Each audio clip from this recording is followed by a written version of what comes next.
Welcome back.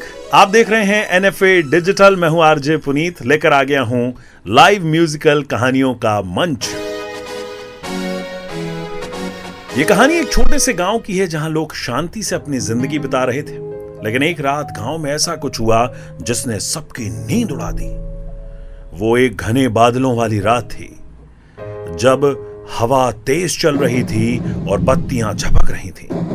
गांव के एक छोटे से घर में एक आदमी विक्रम अपनी पत्नी रीता के साथ बैठा था। विक्रम एक साधारण आदमी था, लेकिन रीता को हमेशा लगता था कि कुछ ठीक नहीं हो रहा। उसे डर लगता था कि किसी अनजाने खतरे का सामना करना पड़ेगा। रीता ने विक्रम से कहा, तुमने सुना, आज रात कुछ अजीब सा हो रहा है। मुझे लग रहा है कि इस गांव में कुछ गलत हो रहा है।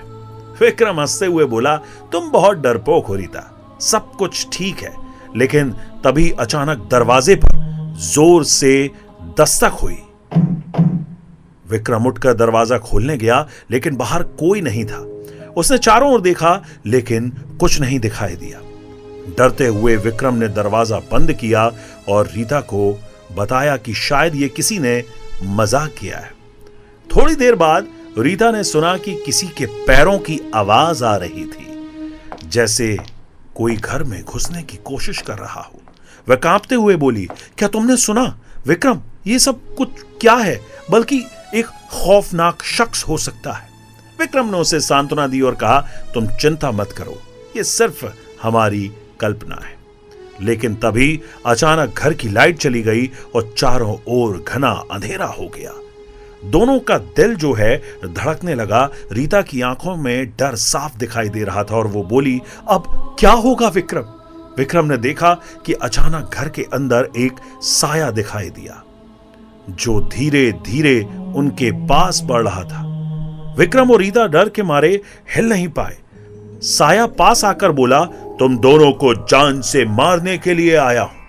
यह सुनकर विक्रम की धड़कन तेज हो गई। उसने हिम्मत जुटाई और साया से पूछा, तुम कौन हो और क्यों आकर हमें डराते हो?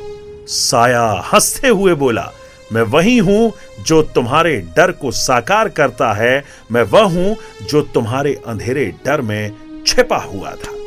इतना कहते ही वह साया अचानक गायब हो गया। घर में फिर से अंधेरा छा गया।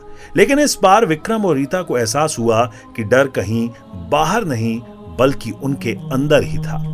तब से उस रात के बाद गांव में लोग कहते थे कि अंधेरे में छिपे डर को पहचाने और उससे सामना करने की ताकत हर इंसान के अंदर होती है।